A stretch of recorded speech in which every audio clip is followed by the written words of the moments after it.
Can You Improve Your Emails by Analyzing Recipients' Personalities? By Rachel Metz from Technology Review Magazine, June 2015. It can be hard to figure out just what to say in an email to someone you don't know very well.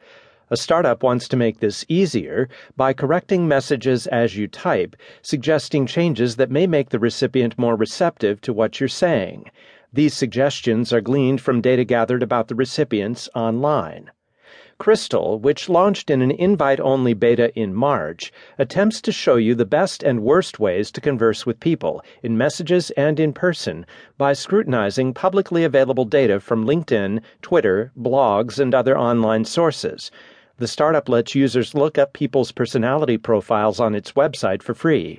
For $19 per month, you can access a Gmail plugin for the Chrome web browser that offers specific real-time suggestions about word choice and punctuation, depending on whom you're writing to. A mobile app is also in the works. While Crystal might sound creepy, at its core it's not all that different from what huge technology companies like Facebook and Netflix already do when mining your user data to figure out what ads to show you or movies to suggest. I could see why people are put off at first, as a small segment of people are, says Crystal creator Drew D'Agostino. They see it as an invasion of privacy, but it's just using public data. And if it can accurately depict people's personalities, it could be helpful for interactions ranging from sales and recruiting to dating.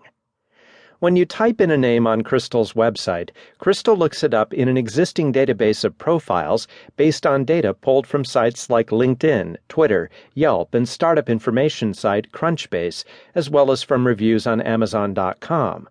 The service aggregates the data, uses several algorithms to build a personality score based on what it finds, and matches that score with one of its 54 personality types.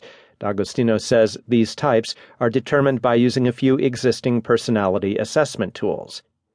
After choosing a personality type, Crystal shows you the results, a quick personality summary along with things like phrases to use when speaking, working, or emailing with that person, as well as a score to show how confident Crystal is that the results will be accurate.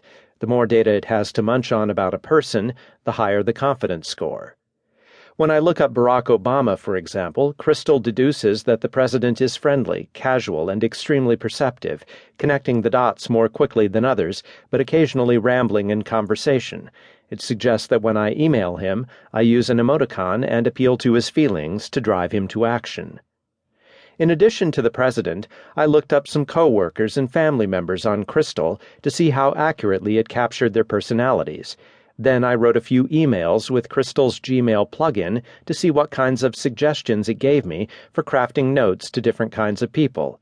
It properly described my older brother as ambitious, critical, and pragmatic, and my little brother as persistent and results-driven. But like the characteristics associated with any astrological sign, those descriptions could apply to a lot of people. Crystal was more specific when it came to emails. In a note to one brother, it suggested I cut a few characters from the subject line, predicting he wouldn't like a rambling header, and it flagged my use of the word basically in a note to an editor, recommending I leave it out or, if necessary, replace it with something like essentially or fundamentally. For another editor, it reprimanded me for using 2 question marks in a row, saying she would not appreciate them, and said I should cut the phrase "I'd love to" and instead say something more like "I want to." It seemed most accurate when offering tips for writing me an email, perhaps because Crystal had more data about me to analyze than it did about other people I looked up. Its best tip? Rachel only focuses on things that are immediately interesting and tends to procrastinate on the rest, so don't use boring, formal language or make small talk. Jennifer Gallbeck, an associate professor at the University of Maryland, College Park, who has studied how to deduce personality traits and relationships from social media, says that such personality inference technologies tend to be about 75% correct. The biggest challenge, she says, is getting ground truth data about people's actual behaviors, such as how people respond to certain phrases used in emails, so the tool can learn to improve the conclusions drawn from the information, something Crystal is attempting to do by asking users to add information about themselves and people they know. As for whether Crystal is